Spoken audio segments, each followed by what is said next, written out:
mycket önskad låt av dem. Nu till kvällens nästa gäst som är nominerad för Nobels fredspris. Han har startat en mängd olika välgörenhetsprojekt och en sorts rörelse som han kallar för Art of Living Foundation.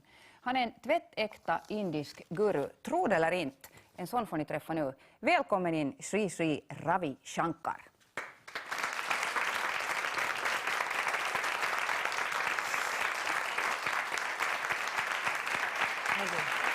Hello, nice to meet you. I'm honored to have you in my company. Thank you for coming. Nice being with you all here. I just called you a guru. Do you define yourself as that, or is it just other people who call you a guru? Guru simply means a guide, a teacher in India. I just consider myself as a child. As a child? You're right. Would you care to explain that? I think I'm a child who refused to grow up. A child who refuses to grow up? It looks like it's fun anyway. Absolutely. When did you become a guru? It's not a particular date that you become a guru, It's people start calling you, when they get some guidance, then you become their teacher. Let's take it a bit further. You said you discovered this meditation technique. How did you discover it? In 1982, I took 10 days of silence. And then it's like, how do you write a poem? It just comes out of you, right? I don't know. I don't think I've ever written any poems. Then you ask any poet, you ask him, how do you write a poem? They don't take bits and pieces here and there and they don't make a poem. It just comes out from an intuitive level. Same thing happened after 10 days of silence. Then I started giving the program, courses, what's now known to be Art of Living course around the world. It helps one to manage their stress and feel a sense of belongingness to people of all religion, culture, nationality. My dream has always been one world family, the world as one family. And it's coming true to a great extent now. Okay.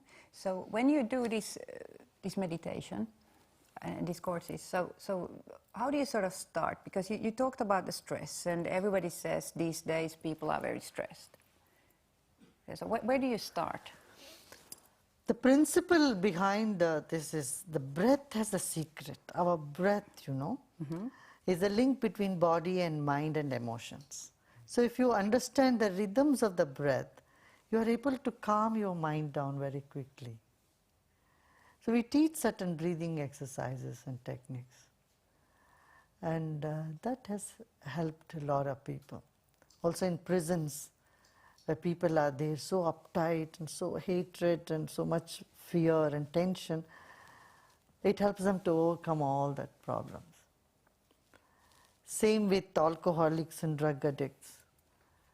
Because our breath has such a secret, so much knowledge, so much ability to bring out the best in ourselves. So we teach these programs around the world. It's 6 days you can learn many things about your breath and use it whenever you want to use it. Usually when you breathe, you don't think about it. You just do it. It's like your heart beating. It just beats, whether you want it or not. Correct. But, like you have fingers. Yeah. But when you want to play guitar, you need to learn. Yeah. Similarly, if you want to manage your emotions, your life, and feel happy and uplifted, you have to learn about your breath. And then you laugh. You got a lovely laughter. So, these people who come to learn from you, what sort of people are they?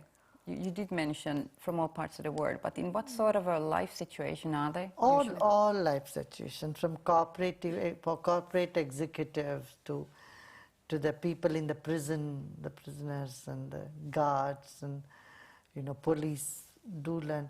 Everyone who has stress, who want to smile and make their life better, they need to learn about their breath. So we put together a package course called Art of Living, where we learn something about our body, breath, mind, intellect, memory, the ego, and the self.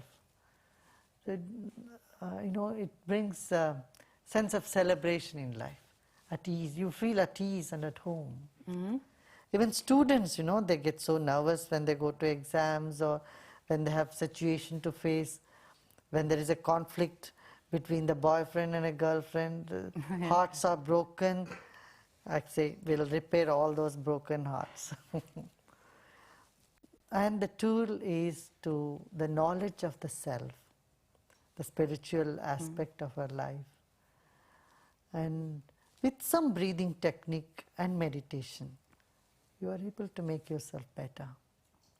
And when you feel better about yourself, you will do good things to society around you. But now you're talking about good people. Surely there's some really evil people.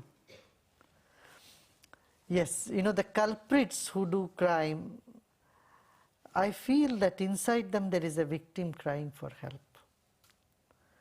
Really, there is no evil people. People are evil because of stress and lack of understanding, lack of education. And somewhere they are victimized. But surely you must be angry sometimes. Me? Yeah. You are catching my weakness now. You do get angry. Good. No, I don't get angry. That's my weakness, perhaps. Oh. Sometimes I try to show anger, but I'm not too successful in that. Anger is needed in life, you see.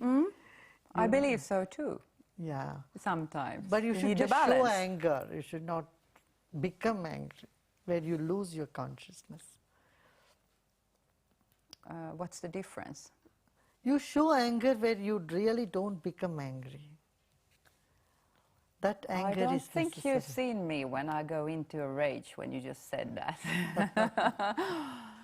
I tend to get very angry sometimes. But and I you do regret, feeling. Yes, actually I do. Afterwards it feels terrible. Terrible. Yeah. The breathing will help in this. Breathing exercises, meditation will help us to get over this rage and anger. But sometimes I get so angry that I stop breathing. I've done it a couple of times. They laugh. It's true. Correct. You get so angry that you go, and then you can't get your breath. Yes. And then everybody runs, breathe into a paper bag, like that. But then it's just probably me. Maybe I got screwed. You're correct. There are many people, even children are like that. They get so angry, they bang their own head, and they hurt themselves. Oh, yeah. They break their elbows, and then they regret for next 6 weeks. That's why we need to educate. Because, see, neither at home nor in school have we learned how to manage our emotions. You feel negative, you feel bad, you feel frustrated, but nobody taught you how to get over them. You don't learn it in the school, you don't learn at home. That is where I feel that this education is so necessary to learn about our breath, our emotions. And a sense of globalized wisdom, See, as I often refer, today the problem is terrorism, as you know. Yeah. One of the problems. One of the problems of terrorism. Another problem is suicidal tendencies among youngsters. Yeah, probably. Very big problem today. Depression is a very big problem. For both these problems, we need to learn about ourselves, our spirit, about our breath, about our mind. So I say that today we need to globalize wisdom. See, we accept music from every part of the world, don't we? Yeah. We accept food from every part of the world. Oh, yeah. We eat Danish cookies here and, Do Indian you? sweets. And, German breads are known all over the world. So Chinese food, of course, I do hope there are Chinese restaurants here in Finland. There are. There are. Yeah. So we accept food, and of course Nokia is used by all over the world, people all over the world. Similarly, wisdom we must take from all over the world, whether it's Eastern or Western. when it's useful to our life, we must integrate. So I feel that we should learn, every child should learn something about the East, something about the West, something about the North, something about the South. Then we really become a global citizen. And there will be a broad vision to life.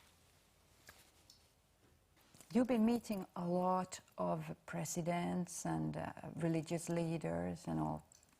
Who has stuck to your mind in specific? To tell you honestly, nobody. Why is that, do you think?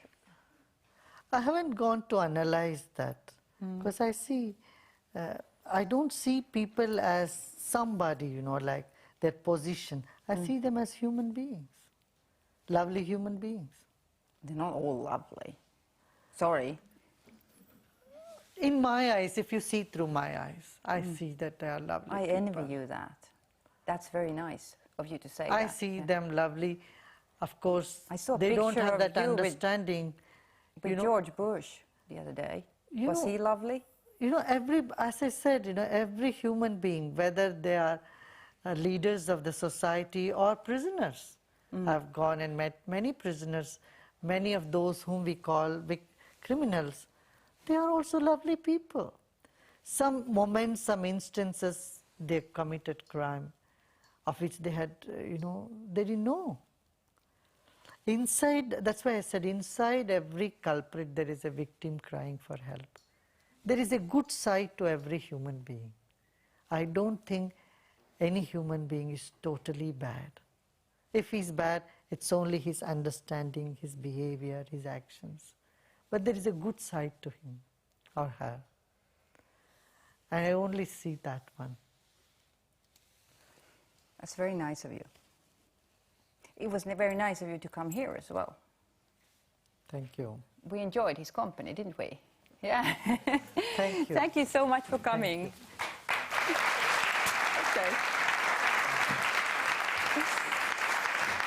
Okay.